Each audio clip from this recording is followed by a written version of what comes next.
"I haven't touched a woman in 20 years. These words haunted the executive floor of Smith Industries, where CEO Henry Smith's unusual rule was whispered about, but never questioned.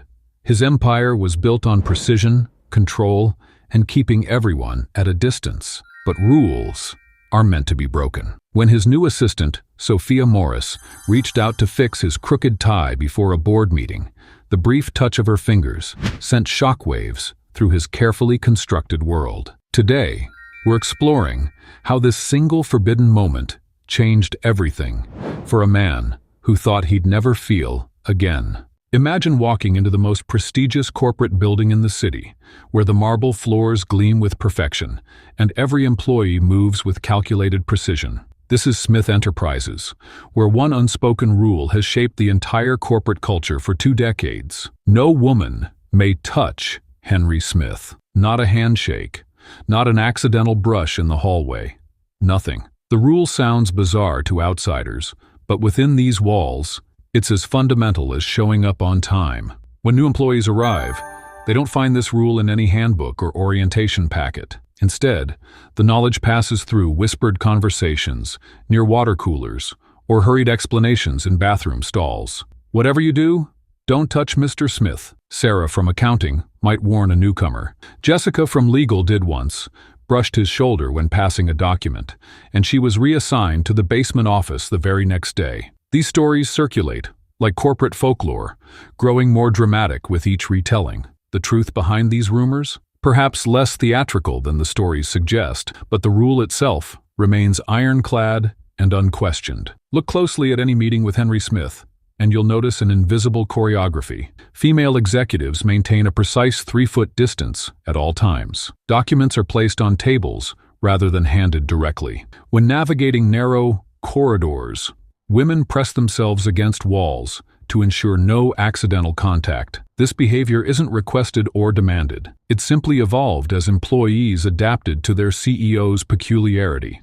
The rule has created an entire ecosystem of behaviors. Administrative assistants warn visitors before meetings. HR discreetly coaches new female hires. Team leaders rearrange seating charts to maintain appropriate spacing. An entire corporate giant has bent itself around one man's boundary, creating elaborate workarounds that now feel entirely normal to everyone inside. Henry's arrival to any floor triggers an immediate transformation. The casual chatter dies. Employees straighten their posture. Women become hyper-aware of their physical positions, shifting subtly to widen the berth around him. The very air seems to electrify as people calculate distances and adjust their movements in a dance so practiced it appears natural. It's like watching a school of fish respond to a predator, one longtime employee confided. Everyone just knows exactly how to move around him. We don't even think about it anymore. What makes this peculiar rule even more fascinating is how it has cemented Henry's authority. In a world where power dynamics are often established through physical presence, the firm handshake, the congratulatory pat on the back, the casual touch on an arm during conversation, Henry's complete abstention creates a different kind of dominance. His untouchability has become a physical manifestation of his elevated status. The psychological effect is profound. By remaining physically unreachable, Henry has created an aura that extends beyond mere corporate hierarchy. Employees don't just respect him, they regard him with something approaching reverence. The physical distance has translated into psychological distance, placing him on a pedestal that seems impossible to reach.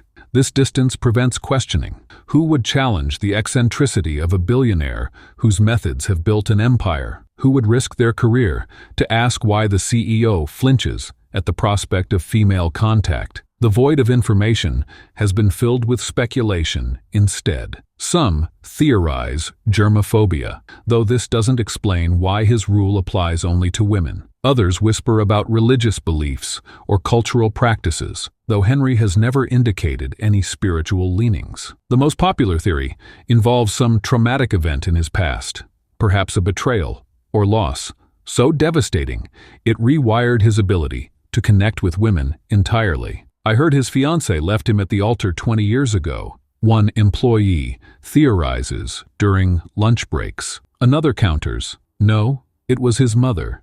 She abandoned him as a child, and he never got over it. A third suggests, "I think he was falsely accused of something once, and this is his protection." The truth remains locked behind Henry's impassive expression and perfect posture. Not even his most trusted executives know the real reason. The mystery only deepens his mystique, creating a feedback loop that further reinforces his authority. How can you question someone whose inner workings remain completely opaque?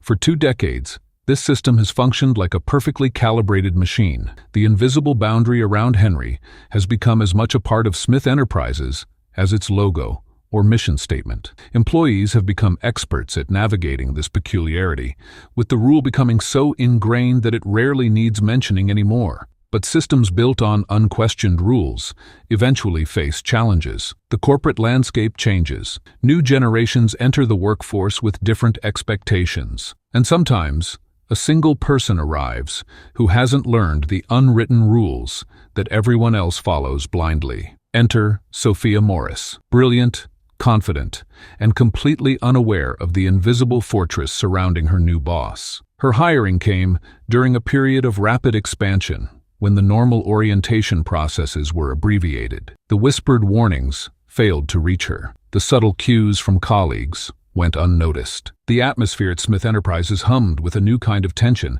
as employees wondered how long until Sophia crossed the invisible line.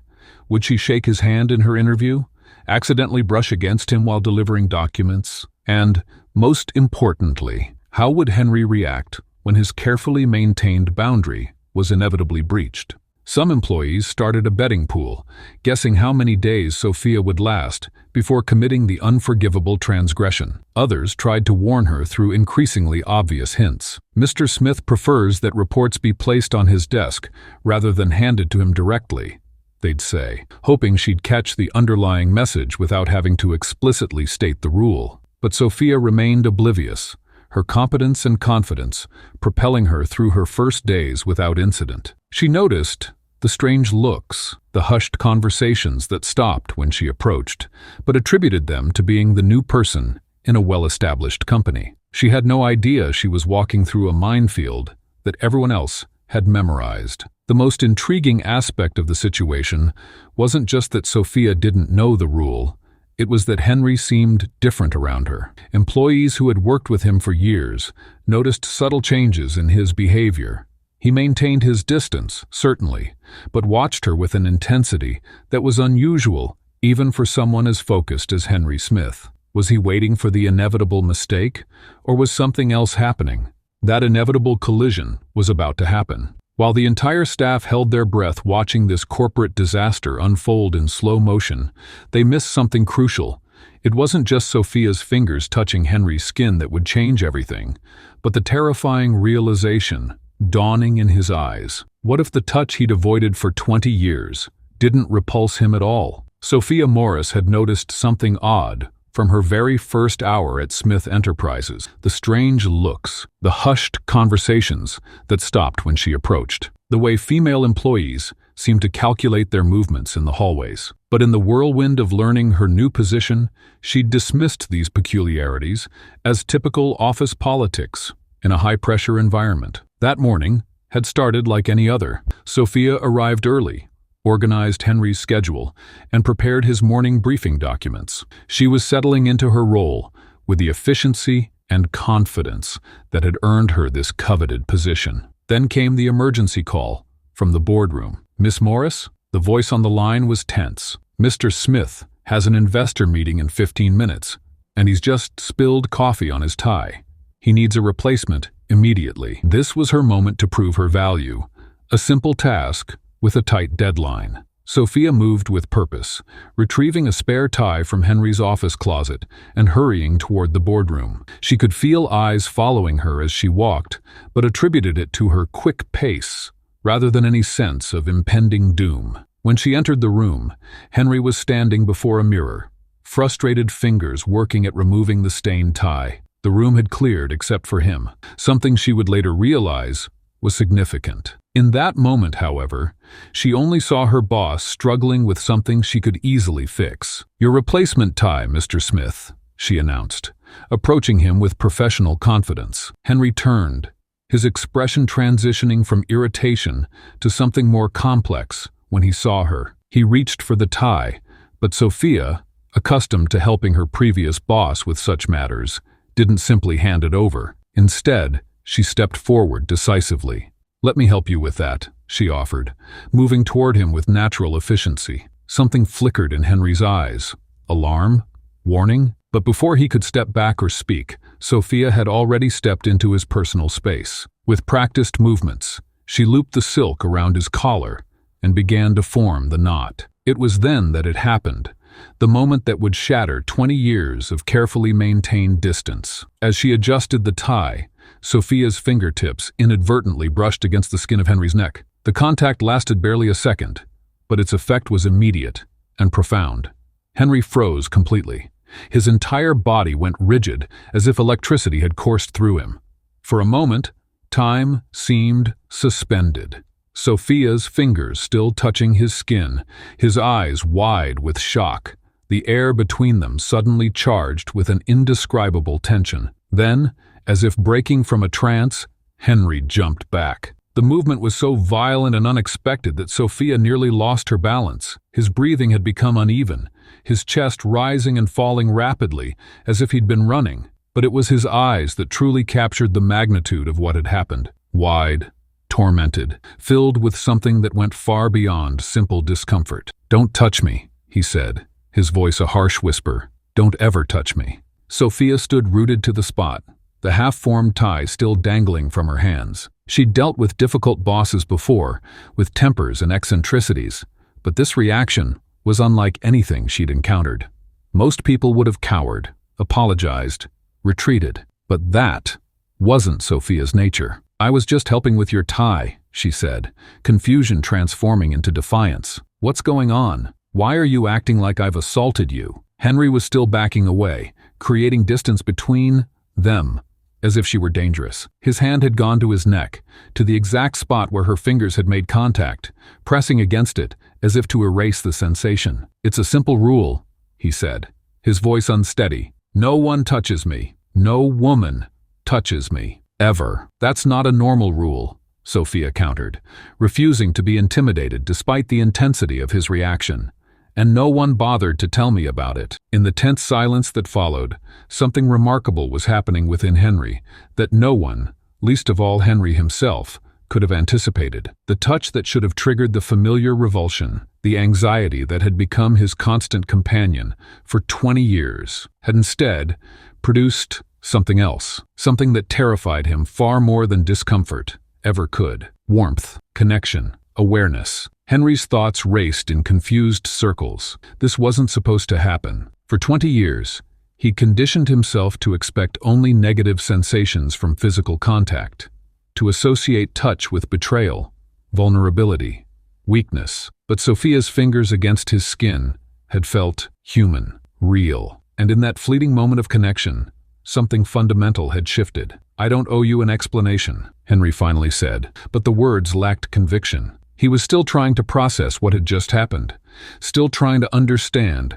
why his body had betrayed him by responding positively to her touch. "Actually, you do," Sophia replied, her confidence undiminished. "If I'm expected to follow arbitrary rules, I deserve to know what they are and why they exist." Her defiance only intensified Henry's internal struggle. No employee had ever challenged him this way. Not in 20 years of enforcing his boundary. They had all accepted the rule without question, creating a world where Henry's isolation was respected and maintained. Until now. What made this moment truly unprecedented wasn't just that Sophia had broken the rule. It was that the rule no longer made sense. The careful fortress Henry had built around himself, designed to protect him from the vulnerability of human connection, had developed its first significant crack. And that crack was spreading quickly, threatening the very foundation of his carefully constructed existence. As they stood facing each other, Henry struggling to regain his composure, Sophia refusing to back down, both sensed that something irreversible had occurred. The 15-second interaction had fundamentally altered the dynamic between them. More importantly, it had altered something within Henry himself. For the first time in 20 years, Henry Smith found himself facing a terrifying reality. What if the isolation he'd built wasn't protection, but prison? What if the touch he'd avoided for 2 decades wasn't his weakness, but potentially his salvation? The strongest prisons aren't built with iron and concrete, but with fear. Henry expected Sophia to be fired that very day.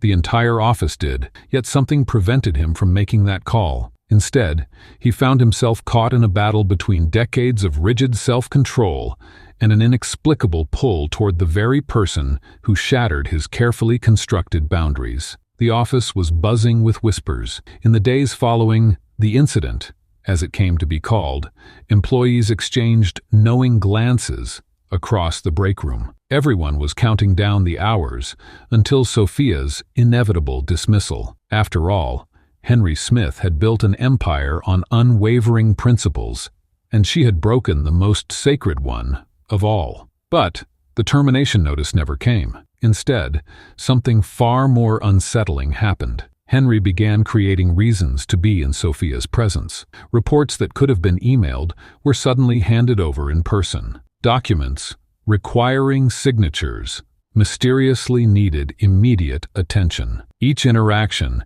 engineered with surgical precision to create the possibility, however slight, that their hands might brush again. "I need you to review these quarterly projections," Henry said, extending a folder just slightly enough that Sophia would need to reach for it. When their fingers connected for the briefest moment, he didn't pull away with the violent reaction everyone had witnessed before. Instead, he lingered, just for a heartbeat, before withdrawing as if testing a hot surface. The war raging inside Henry was unlike anything he'd experienced in 20 years of perfect control. His logical mind screamed to maintain distance, to rebuild the walls that had kept him safe for decades. Yet something deeper, something primal, was awakening, pulling him toward these fleeting moments of contact, like a man dying of thirst toward water. Most disturbing of all were the changes in his awareness of her. Henry found himself noticing things he had no business caring about. The way Sophia bit her lip when concentrating on a difficult task, how her laughter seemed to vibrate at a frequency that cut through the office's sterile atmosphere, the subtle shift in her expressions when she was processing a complex problem. In meetings where she was present, Henry's legendary focus began to falter. During a crucial presentation to the board, he lost his train of thought mid-sentence when Sophia entered the room to deliver coffee. Later that same week, he approved a questionable marketing strategy without scrutiny because he was distracted by the way Sophia tucked her hair behind her ear as she organized his schedule. "Sir, did you hear what I asked?" His CFO's voice cut through his thoughts during a budget meeting.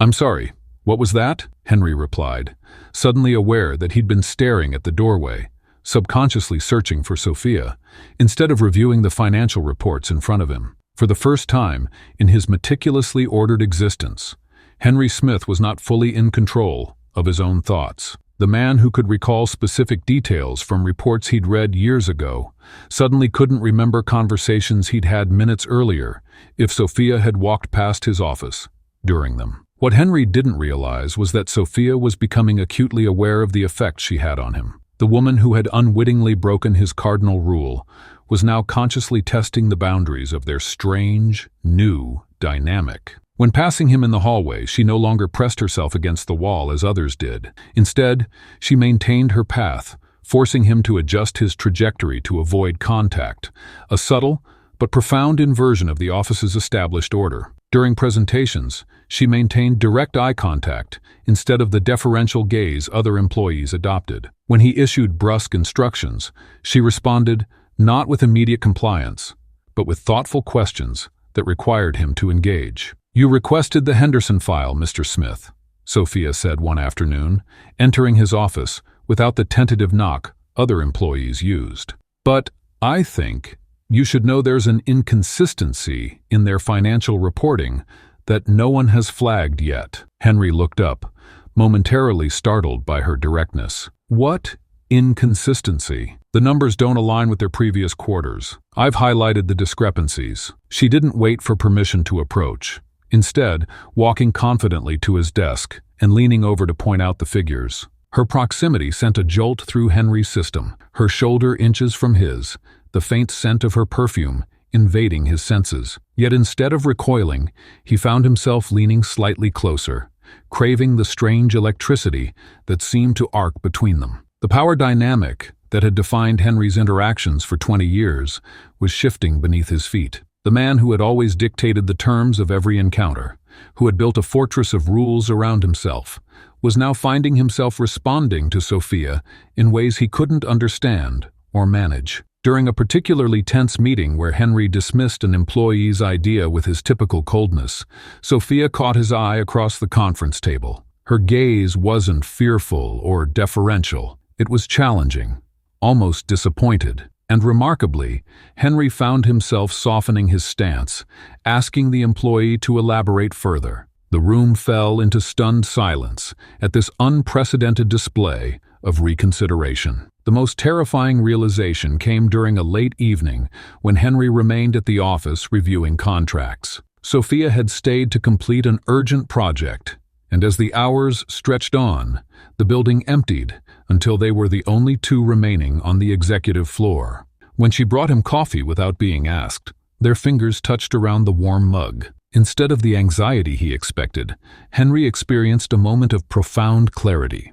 This wasn't just about physical contact. After 20 years of emotional isolation, he was experiencing genuine connection with another human being. The thought was so overwhelming that he abruptly stood up, nearly knocking over his chair. "Mr. Smith, is everything all right?" Sophia asked, genuine concern in her voice. "Yes, fine," he said tersely, but his voice lacked its usual authority. "You should go home. It's late." "I'm almost finished with the project," she replied, not moving. "Unless you're ordering me to leave?" The question hung in the air between them, a direct challenge to his authority that no employee had dared issue in decades. Yet instead of anger, Henry felt something unexpectedly like relief. Someone was finally seeing through the facade, challenging the walls he'd built. "No," he said quietly, "I'm not ordering you to do anything." The admission, small as it was, felt monumental. For the first time in years,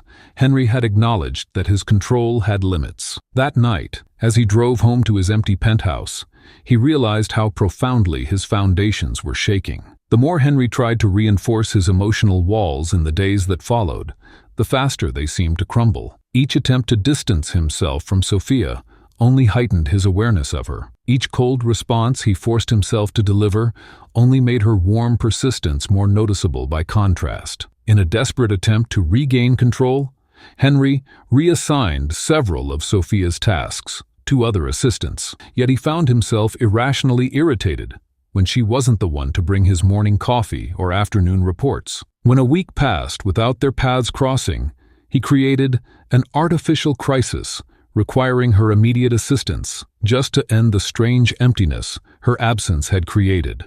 Science reveals a strange truth about the human body. After extended periods of sensory deprivation, the slightest stimulation can trigger overwhelming reactions. Henry Smith was living proof of this phenomenon. The artificial crisis he'd created to bring Sophia back into his orbit had succeeded, but it unleashed something far more dangerous than he'd anticipated. Her brief presence in his office had confirmed what he'd been desperately trying to deny. He didn't just tolerate her touch anymore. He craved it, with an intensity that threatened to dismantle his carefully constructed world. Henry found himself cataloging Sophia's habits with alarming precision. The way she absently tucked her hair behind her ear when concentrating. How she mouthed words silently while reading complex reports. The specific rhythm of her footsteps in the hallway, lighter and quicker than anyone else's, that made his head snap up even before she appeared in his doorway. These observations weren't deliberate. They forced themselves upon him, uninvited and unwelcome, like a fever he couldn't break. His attempt to create distance by reassigning her tasks had backfired spectacularly. Instead of diminishing her presence in his mind, her physical absence only amplified his awareness of her. The coffee delivered by Janet tasted wrong. Financial summaries presented by David lacked the precise organization he'd grown accustomed to. Without Sophia's distinct handwriting in the margins of his reports, highlighting key insights others missed, documents felt incomplete. The irony wasn't lost on him. After 20 years of perfecting the art of not noticing women, he now couldn't stop noticing her absence. When their paths finally crossed again in the narrow corridor outside the conference room, Henry felt a jolt of electricity when their shoulders brushed. Sensation that lingered long after she'd passed. His skin seemed to retain a physical memory of the contact, tingling for hours afterward, as if trying to process the rare data it had received. It was the same when their fingers met while exchanging documents. A simple transaction that would have been meaningless with anyone else now sent his heart racing at dangerous speeds. His breath caught in his throat, his pulse pounding so loudly he was certain everyone in the room could hear it. "Mr. Smith, are you feeling all right?" Sophia asked during one such exchange.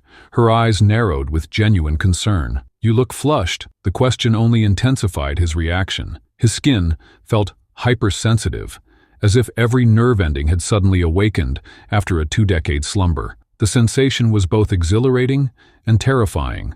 Pleasure and panic intertwined so tightly he couldn't separate them. The psychological impact of these moments extended far beyond their brief duration. After 20 years of emotional numbness, Henry's system was flooded with sensations it had no framework to process. His body responded with an intensity that felt dangerous, uncontrollable, everything his carefully ordered life was designed to prevent. Behind his closed office door, Henry would find himself rubbing his fingers together, trying to recapture the sensation of those accidental contacts.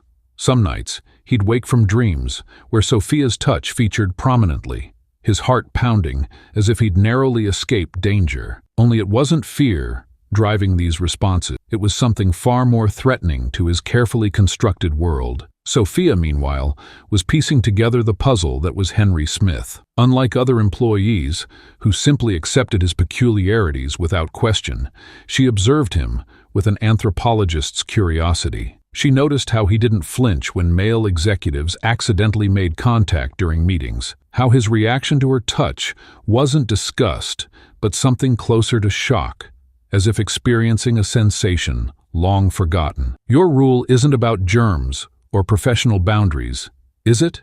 she asked him one afternoon, after everyone else had left the office. "It's about fear." The directness of her assessment left him momentarily speechless. In that pause, she continued, her voice softening with compassion rather than judgment. "I don't know what happened to make you build these walls, but I've noticed something.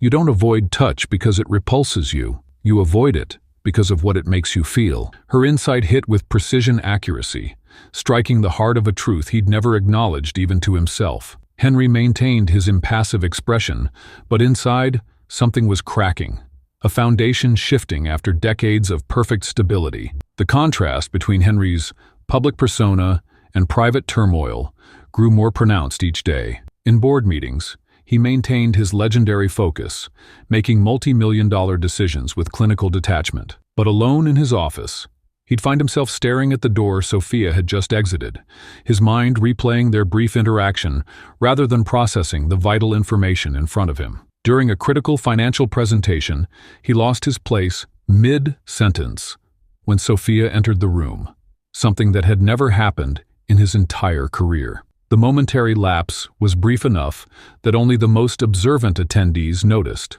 but for Henry, it represented a catastrophic breach in his self-control. These small failures accumulated, each one evidence of a system breaking down from within. The rule that had defined him, shaped his identity, his company, his entire existence, was beginning to feel not just restrictive, but pointless. The protection it once provided was becoming a cage, limiting rather than safeguarding. One evening, alone in his penthouse overlooking the city, Henry found himself standing at the window, pressing his palm against the cold glass. The contact was deliberate, an experiment. For 20 years, he'd convinced himself that physical contact was something to be endured, when absolutely necessary, never sought. Yet here he was, deliberately seeking the sensation of pressure against his skin, imagining what it might feel like if the glass were warmed by human touch. The realization struck him with startling clarity. After decades of conditioning himself to avoid touch, his body was now manufacturing reasons to experience it. The corrective emotional experience of Sophia's simple contact had triggered something profound, challenging his entire framework for interacting with the world. When he arrived at the office the next morning, Henry made a decision that would have been unthinkable just weeks earlier. Instead of waiting for Sophia to bring the morning reports, he walked to her desk himself. "I need these documents reviewed immediately," he said, extending the folder directly toward her, creating a situation where their fingers would inevitably meet. The contact was brief, but deliberate, a conscious choice rather than an accident. The sensation sent a familiar cascade of reactions through his system, but this time, he didn't pull away. He let himself experience it fully, watching Sophia's eyes widen slightly in surprise. "I'll have them back to you within the hour," she replied, her voice steady, despite the significance of what had just occurred. Henry nodded and returned to his office, his heart hammering against his ribs. For the first time in 20 years, he had willingly sought physical contact. The implications were staggering. The defense mechanism that had defined his existence, the untouchable status he'd cultivated with religious dedication, now felt like the very thing preventing him from living. Behind every rigid rule lies a broken moment that created it. What could possibly have happened to make a man with everything refuse human touch for 2 decades? The answer lies in 4 cutting words that shattered Henry Smith's world. As Henry sat alone in his office, after that shocking moment with Sophia, memories he'd successfully buried for 20 years came flooding back with overwhelming intensity. The walls of his meticulously constructed sanctuary suddenly felt paper-thin, no longer capable of containing the ghosts he'd outrun for so long. He closed his eyes, and there she was, Amelia Wright. Even after all these years, her face remained perfectly preserved in his memory. She had been his first and only love, the woman who had known the young Henry before he became a corporate legend, before he built his empire, before he became untouchable. Back then, Henry Smith wasn't the intimidating figure who sent employees scrambling against hallway walls. He was ambitious, certainly, but also open-hearted and vulnerable. The heir to his father's modest business empire, Henry had plans to transform it into something extraordinary, and he'd wanted to share that journey with Amelia. "I was a fool," Henry whispered to himself, running his hands across his desk. The memory of their final conversation played like a horror film he couldn't turn off. It had been their anniversary, 5 years together, 2 years engaged. He'd planned the perfect evening, complete with a private dinner at her favorite restaurant and the keys to the dream house he'd purchased for their future together. But Amelia never showed. Instead, she'd arranged to meet him at their apartment later that night, where she'd been coldly efficient in dismantling his world. "I'm leaving you for William Blackwood," she had said, not even bothering to sit down. William Blackwood, the billionaire competitor, 20 years her senior, whose conglomerate had been circling Henry's family business for years. The betrayal had been calculated and complete. When he'd asked why, desperately searching for an explanation that could make sense of his collapsing world, she delivered 4 words that would haunt him for decades. "You were never enough." In that moment, something fundamental inside Henry had broken. The memory of her fingers grazing his cheek as she said those words, a touch that seemed designed to maximize the pain, had transformed physical contact from something comforting into something dangerous. Touch, Henry had realized that night, was the gateway to vulnerability. And vulnerability was a trap set by those who wished to destroy you. The lesson had been brutal, but clear. Distance equals safety. The days following Amelia's departure had been a blur of grief and humiliation. His father's sympathy had been almost unbearable. Worse still was the pity in the eyes of colleagues who knew Amelia had traded up for someone with more wealth, more power, more everything. But from that devastation, a new Henry Smith emerged. He channeled every ounce of pain into ambition, every moment of heartbreak into strategic brilliance. If he wasn't enough as the man he had been, he would become someone untouchable, someone who couldn't be hurt because no one could get close enough to try. The no-touch rule hadn't started as a conscious corporate policy. It began as Henry's personal defense mechanism, a way to prevent the sickening mixture of desire and betrayal he felt whenever a woman's skin made contact with his. But over time, what had started as protection became power. His physical distance created mystique, and mystique built authority. Distance became my strategy, Henry murmured, opening his eyes to look around the empire he'd built on the foundation of his trauma. The elegant minimalism of his office, nothing soft, nothing inviting, everything designed to maintain separation, was a physical manifestation of the walls he'd constructed around his heart. For high-achieving individuals like Henry, success often becomes a compensation mechanism for emotional wounds. His spectacular business triumphs served as constant proof that Amelia had been wrong. He was more than enough. He was exceptional. He was untouchable. But success had come at a price. 20 years of emotional isolation had left him surrounded by wealth and achievement, but devoid of genuine connection. His relationships were superficial, transactional, precisely as he had designed them to be. Physical isolation had protected him from further betrayal, but had also prevented any possibility of healing. Until Sophia. Henry stood and walked to the window, pressing his forehead against the cool glass. The parallels between Amelia and Sophia were unsettling. Both women had challenged his boundaries. Both had refused to be intimidated by his position. But their intentions couldn't have been more different. Amelia had used touch as a weapon, her casual intimacy a tool to maximize his pain when she finally betrayed him. Sophia's touch was something else entirely. Honest, straightforward, without calculation or hidden motive. She didn't see his boundaries as an intriguing challenge. She saw them as unnecessary barriers to human connection.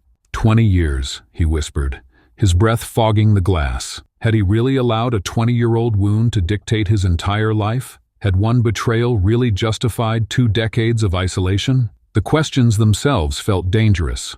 For 20 years, Henry had built a fortress around a heart shattered by betrayal, turning personal trauma into his whole identity. His untouchable status wasn't eccentric billionaire behavior, it was survival, or at least, that's what he'd believed. Now, with Sophia in his life, the foundations of that belief were crumbling. The same defense mechanism that had protected him for so long suddenly felt like a prison. The walls that had kept others out were now keeping him locked in, preventing him from experiencing the one thing his success couldn't provide: genuine human connection. The realization was terrifying. If his no-touch rule wasn't protection, if it was actually preventing him from living, what did that mean for the carefully constructed identity he'd built? Who was Henry Smith without his walls? He straightened his tie, the same tie Sophia had fixed that first day, and made a decision. For 20 years, he'd been running from the ghost of Amelia Wright, building an empire to prove she was wrong about him.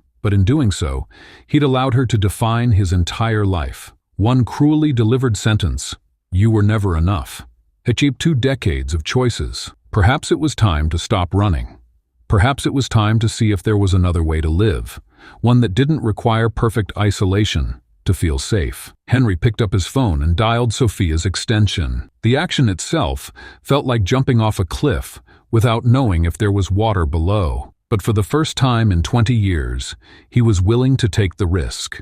Sometimes the most controlled environments become the perfect breeding ground for chaos. That single phone call set in motion a chain of events that would culminate at the Henderson charity auction, where 20 years of emotional numbness would finally shatter in the most primal way possible. The elegant ballroom of the Astoria Hotel was about to become the battlefield where Henry Smith's carefully constructed defenses would face their ultimate test. 2 days before the event, Henry stood in his office, staring at the invitation. The Henderson charity auction was mandatory for someone of his stature, an annual ritual where the city's elite gathered to demonstrate their generosity through competitive bidding. And, for 20 years, Henry had attended alone, perfecting his routine of minimal interaction and strategic departures. This year should have been no different. "Sophia," he called through the intercom, his voice steady, despite the thundering in his chest. "Could you come in for a moment?" When she entered, Henry found himself struggling to maintain eye contact. "The Henderson auction is this Friday.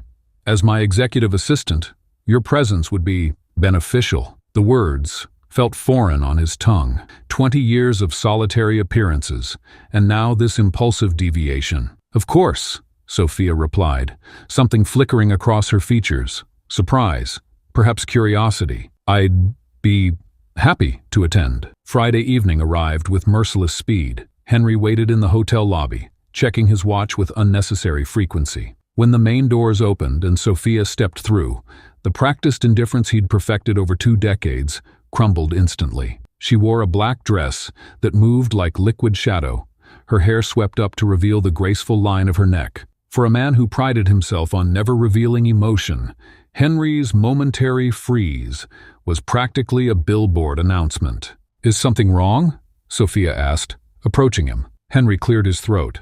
"Not at all. You look appropriate for the occasion." The ballroom hummed with orchestrated opulence, crystal chandeliers, champagne fountains, and the distinct atmosphere of wealth conversing with wealth. As they entered, a noticeable ripple moved through the crowd. Henry Smith with a companion, and not just any companion, but his assistant. The whispers began immediately. "That's her, the one who broke the rule. 20 years, he's come alone. And now this? She must be special." The psychological pressure of the formal event amplified every sensation. Henry felt each glance like a physical touch, each whisper like a direct accusation. But what unsettled him most was watching Sophia navigate the room with effortless confidence. She moved through conversations with investors and competitors alike, displaying a natural charm that had people gravitating toward her. Henry found himself standing slightly apart, watching as she laughed at something the mayor said. There was an uncomfortable tightness in his chest, the recognition that Sophia belonged in this world as much as he did, perhaps more natural. She wasn't intimidated by wealth or power. She carried herself with an authenticity that made his own careful performance feel hollow.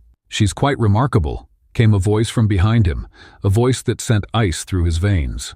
Henry turned slowly, maintaining rigid control over his expression. Amelia Wright stood before him, 20 years older, but still wielding the same calculated charm. Her eyes flickered from Henry to Sophia, and back again. "I never thought I'd see the day when Henry Smith brought a date to an event, especially not after our history." The confrontation with his past created an immediate intensification of Henry's emotional turmoil. 20 years of carefully avoided memories collided with his present reality. "She's my assistant," Henry replied, the words sounding unconvincing even to himself. Amelia's smile was knowing, predatory. "Is that what we're calling it these days?" "I recognize that look, Henry.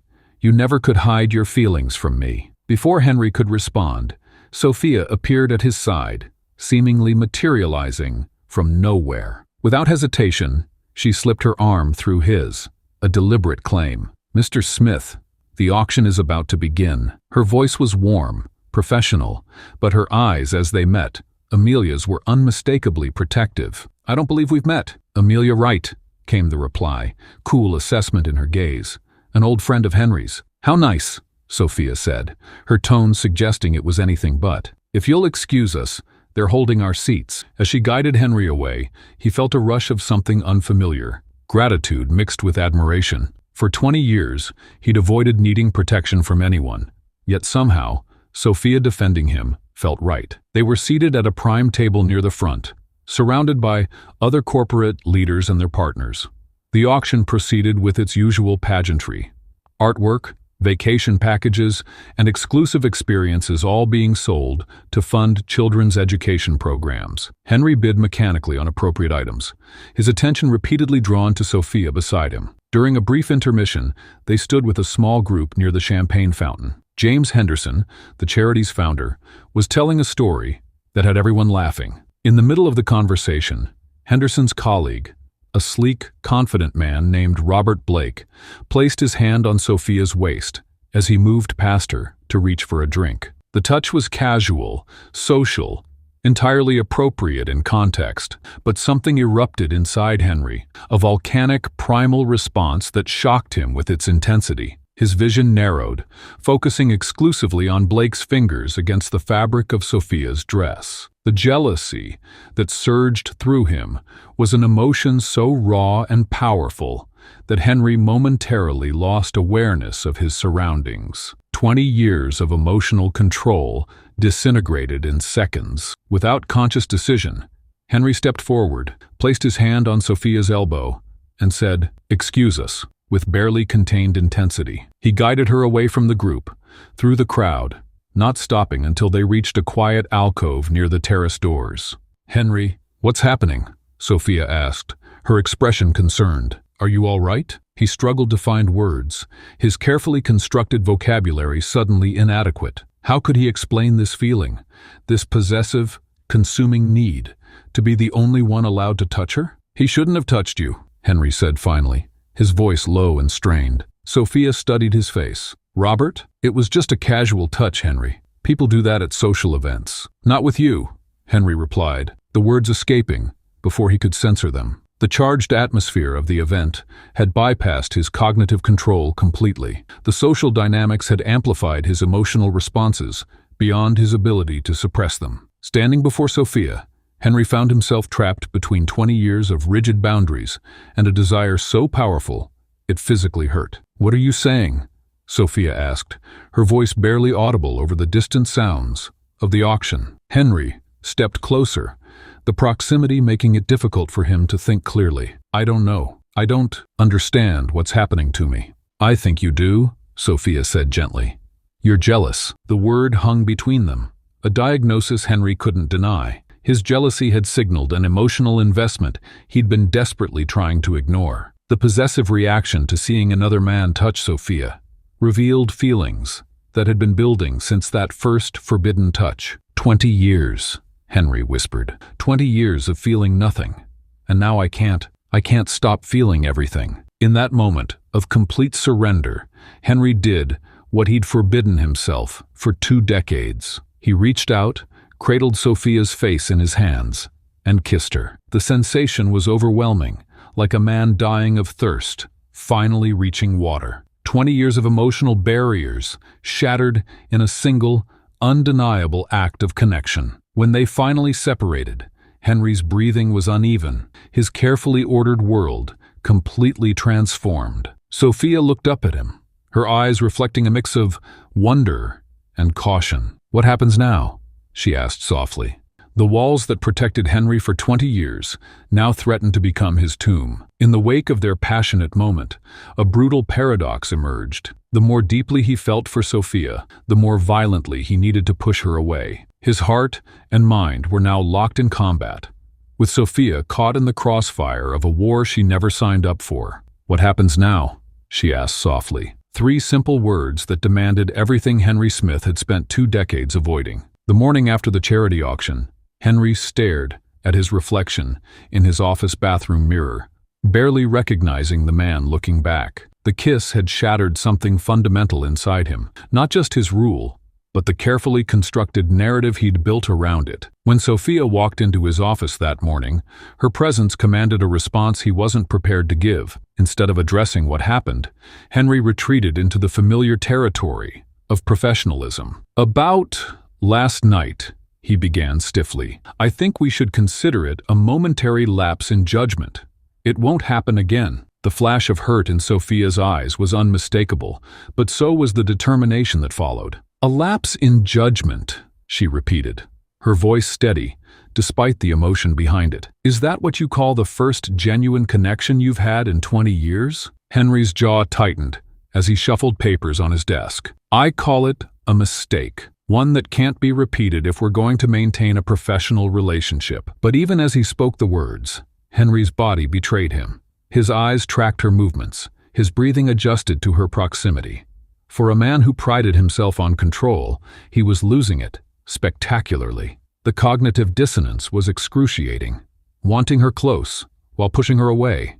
Craving her touch, while establishing arbitrary new boundaries. Over the next week, a maddening pattern emerged. Henry would find reasons to work late with Sophia, creating moments of accidental intimacy, their hands brushing as they reviewed documents, standing close enough to feel her breath on his skin. Then, just as connection deepened, he would abruptly pull away, citing meetings or establishing new protocols that kept her at arm's length. "You need to use the intercom from now on," he announced one afternoon, "and schedule all document reviews through Jennifer." Sophia's frustration grew with each contradictory signal. "So I should use the intercom to ask permission to enter your office that's 15 feet away? The same office you called me into 6 times yesterday?" "That's correct," he replied, unable to meet her eyes. The approach avoidance conflict tormented Henry, daily. Each step toward intimacy triggered his self-protective instincts with greater force. Yet the more he pushed Sophia away, the more he thought about her. The walls that once felt like protection now felt like a prison he'd built around himself. For Sophia, Henry's erratic behavior became increasingly difficult to navigate. One moment, he'd ask personal questions about her life, seeming genuinely interested in her answers.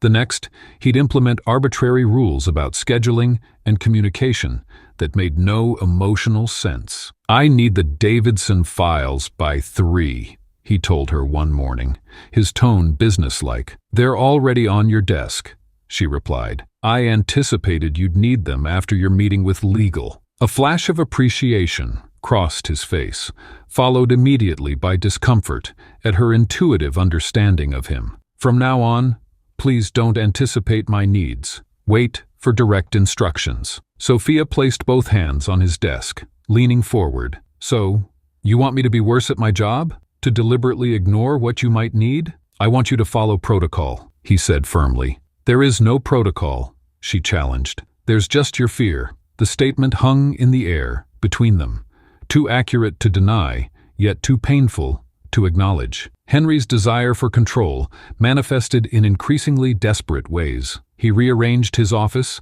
so his desk created a barrier between them. He scheduled back-to-back meetings to limit their interaction. He even considered transferring her to another department.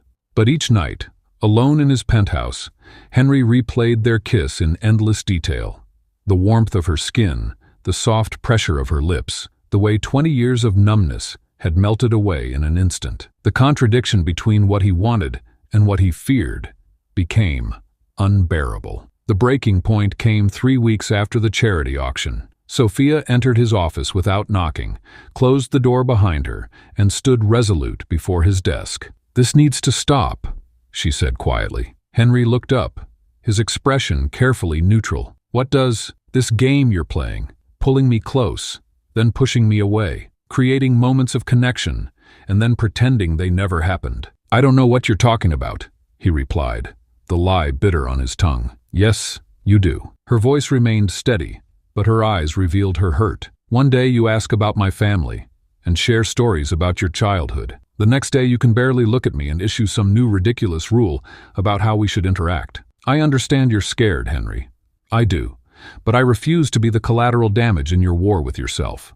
The truth of her words struck Henry like a physical blow. She saw through him completely, saw the fear, the contradiction, the self-sabotage. "What do you want from me?" he asked, his voice barely audible. "I want you to decide. Either explore what's happening between us, or let me go completely. But this middle ground is cruel to both of us." It was the ultimatum he'd been dreading, the demand for clarity when everything inside him was chaos. His mind raced through the possibilities. Taking a chance on connection meant risking the kind of devastation he'd spent 20 years avoiding. The alternative meant losing Sophia entirely. In that moment, fear won. Self-protection overrode desire. The instinct to retreat overpowered the yearning for connection. "You're right," he said, his voice hardening as the walls came back up. "This situation has become untenable. I think it's best if we end whatever this is between us and return to a strictly professional relationship." He couldn't meet her eyes as he continued. "If that's not possible, I understand if you feel you need to seek other employment opportunities." The words hung in the air, cold and final. Henry had chosen the familiar safety of isolation over the terrifying possibility of connection. He had sabotaged what might have been his only chance at breaking free from his self-imposed prison. Sophia stood perfectly still, absorbing the impact of his words. When she finally spoke, her voice was soft but firm. "Thank you for the clarity, Mr. Smith. I'll have my resignation letter on your desk tomorrow morning." She turned and walked out, closing the door gently behind her. No drama, no pleading, no second chances. Just the quiet dignity of someone who refused to beg for what should be freely given. Henry sat motionless, waiting for the relief that should come with maintaining his barriers. Instead, a crushing weight settled on his chest. For 20 years, pushing people away had brought comfort. This time, it felt like he'd cut out something vital inside himself. The crushing weight on Henry's chest wasn't just regret. It was the first wave of an emotional tsunami about to demolish 20 years of carefully constructed walls. For a man who had mastered the art of feeling nothing, the sudden onslaught of raw emotion was as foreign as it was overwhelming. Henry had expected relief after pushing Sophia away, a return to the comfortable numbness that had defined his existence for decades. Instead, he found himself drowning in her absence. 3 days passed without sleep. Henry paced his penthouse at 3 a.m., the spectacular city view that had once represented his triumph, now just a blur of meaningless lights. The bed remained untouched, sheets still perfectly made. Food turned to ash in his mouth. Coffee grew cold in untouched mugs. His once precise mind, capable of recalling the finest details of complex contracts, now couldn't focus on simple emails without drifting to memories of Sophia's laugh. "Mr. Smith, the Henderson contract needs your signature before noon." His temporary assistant's voice through the intercom barely registered. Henry stared at the document in front of him, the words swimming together in meaningless patterns. How many times had he read the same paragraph? 5? 10? The worst part wasn't just that Sophia was gone. It was how the office continued functioning without her. The world kept turning. The sun rose and set. The markets opened and closed. And somehow, impossibly, Sophia Morris was moving on with her life, while Henry Smith, the untouchable CEO, was falling apart. He caught glimpses of her in the hallway, always professional, always composed. She'd moved to the marketing department, a lateral move she'd requested the morning after their confrontation. The resignation letter he'd expected never materialized. Instead, she'd chosen to stay at Smith Enterprises, but removed herself from his immediate orbit. It was worse than if she'd left entirely. "She's having lunch with James from accounting again," his CFO mentioned casually during a budget meeting, not realizing the impact of his words. "Third time this week." Henry's pen snapped in his hand, blue ink staining the financial reports. The meeting continued around him, but his mind was trapped in the company cafeteria,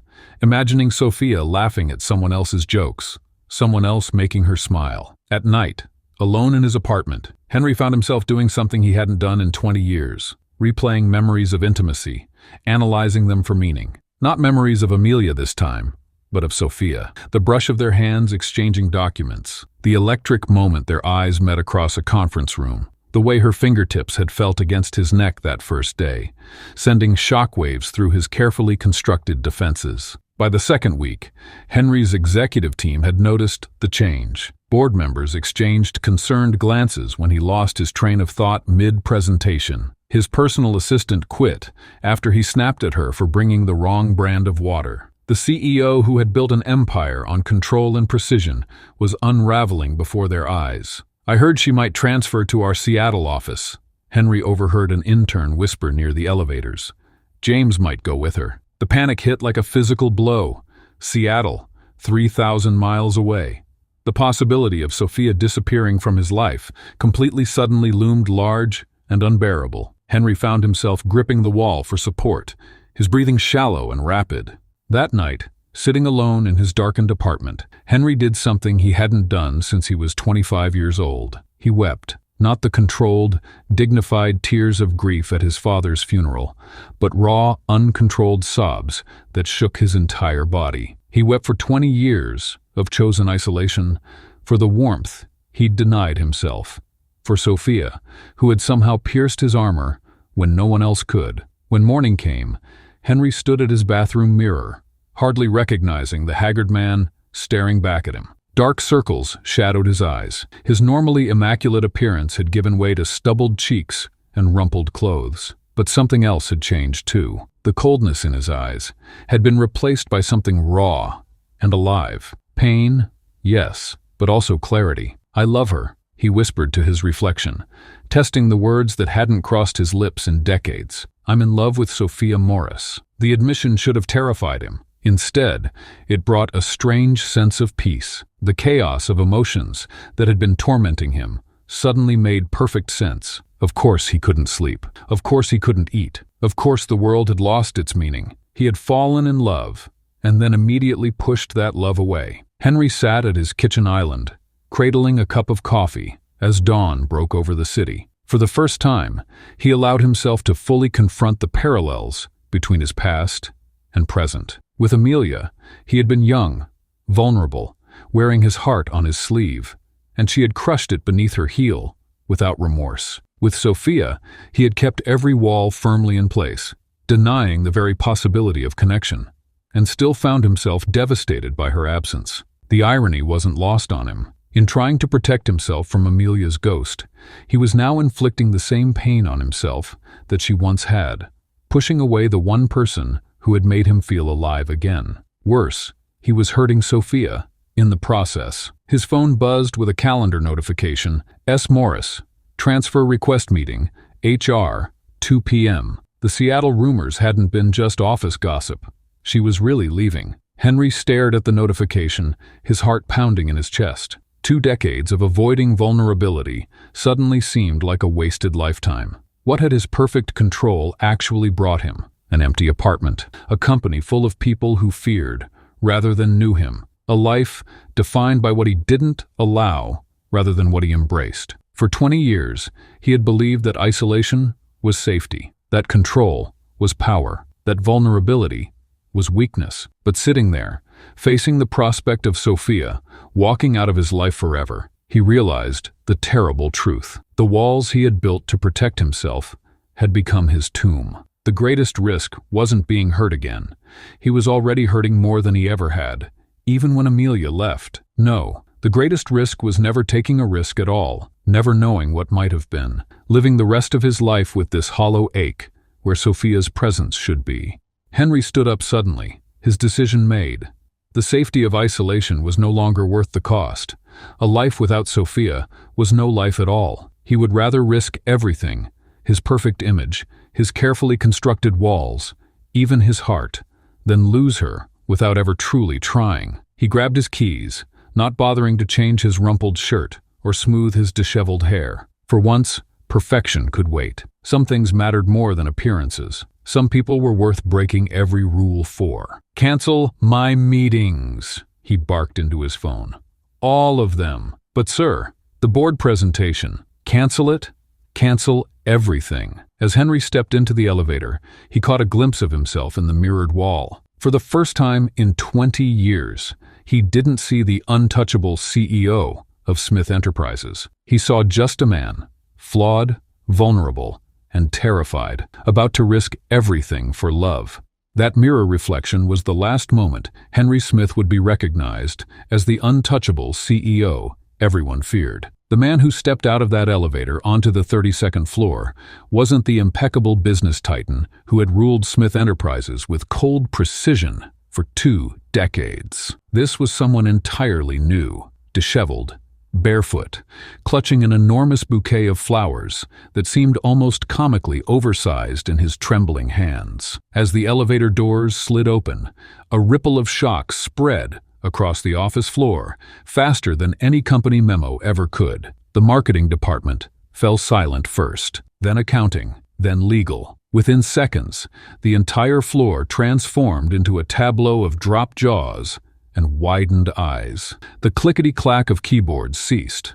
Phone calls were abandoned mid-sentence. For the first time in company history, productivity at Smith Enterprises ground to a complete halt. "Is that? It can't be. Oh my God, it is." The whispers crescendoed as Henry moved forward, his bare feet padding softly against the cold marble floor. His custom Italian suit, normally pressed to perfection, hung wrinkled and askew. His hair, typically sculpted with mathematical precision, stuck out at odd angles. The man who had built an empire on immaculate control looked like he'd been caught in a hurricane.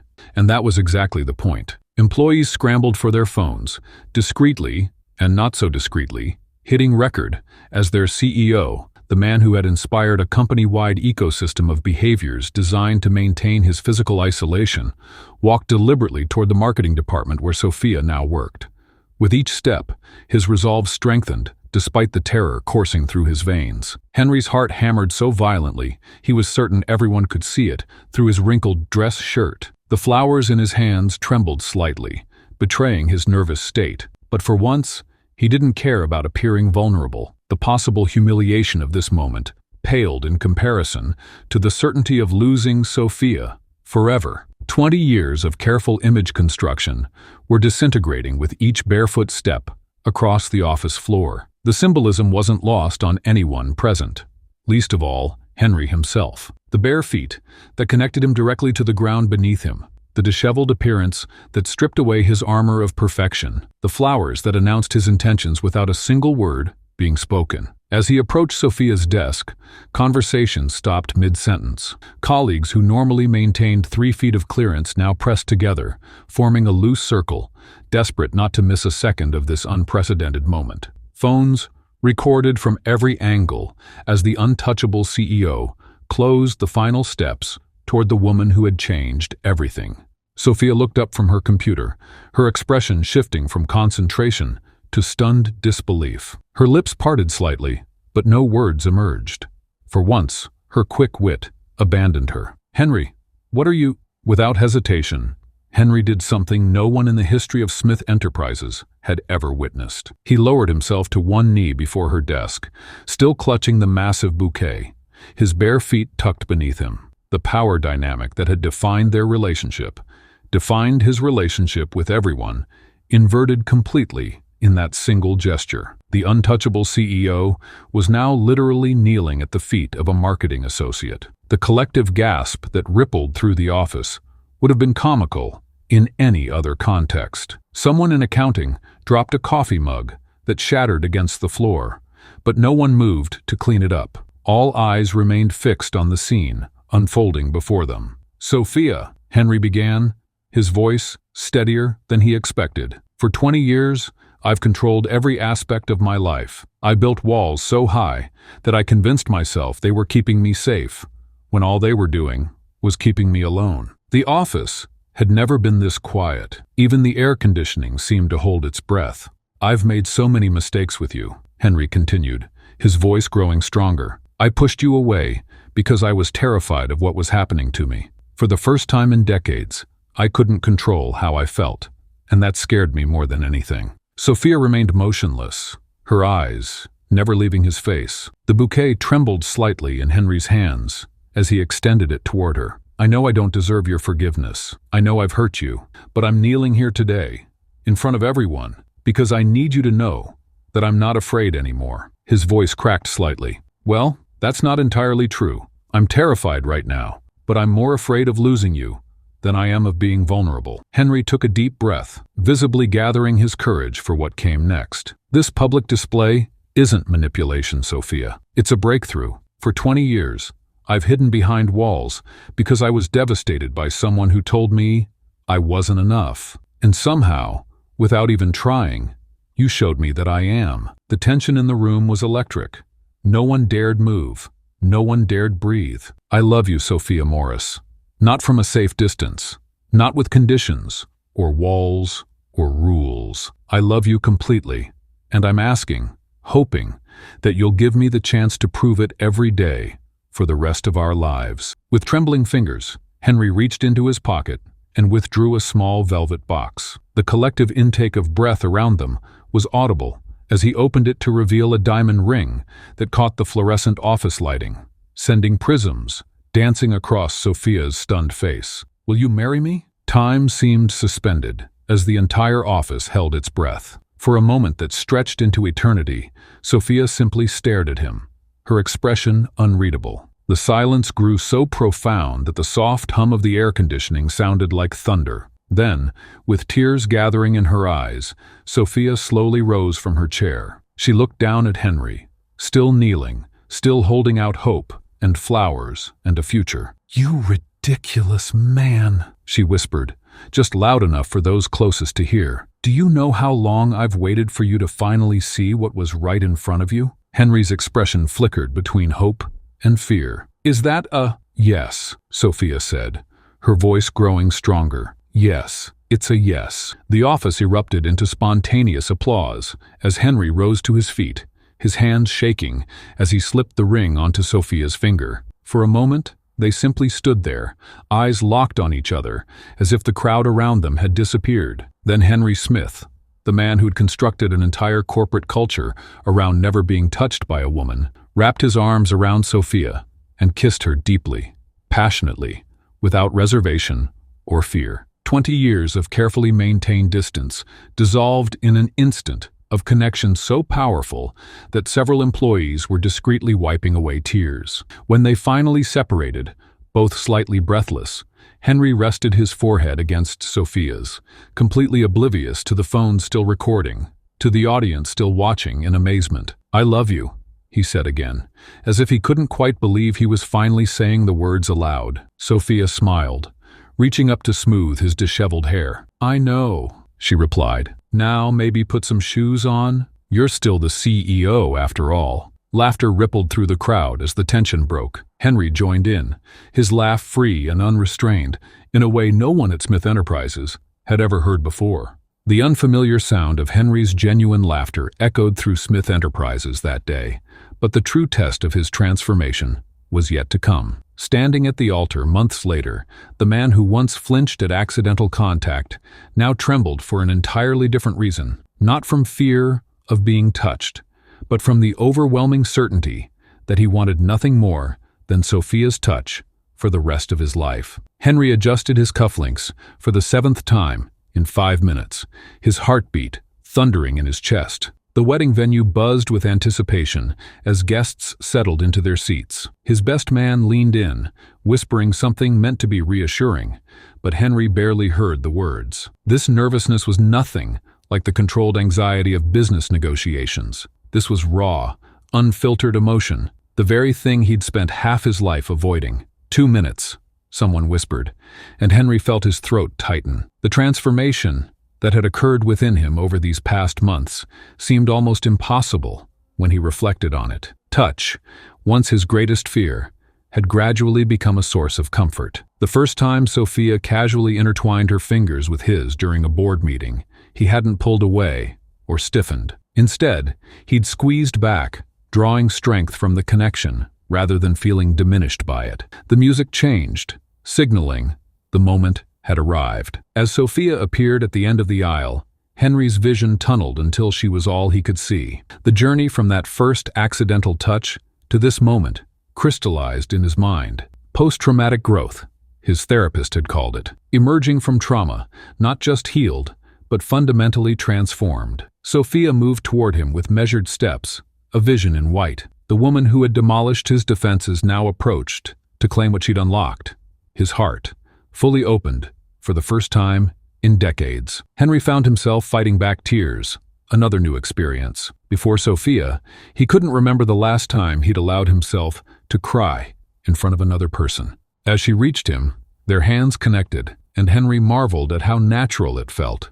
No electricity, no anxiety, just the comforting warmth of skin against skin. A sensation that had once triggered panic attacks now anchored him in the present moment. "Hi," she whispered, her eyes reflecting the journey they'd taken together. "Hi," he answered, his voice steady, despite the emotion swelling in his chest. The officiant began the ceremony, but Henry remained focused on the miracle before him. 6 months ago, he wouldn't have believed this possible. The physical transformation was obvious to everyone. His posture had relaxed, his perpetual frown had softened, and most significantly, the invisible force field he once maintained had dissolved completely. But the internal changes ran deeper. Henry had learned to speak the language of emotions he'd deliberately forgotten. Words like love, need, and want had re-entered his vocabulary.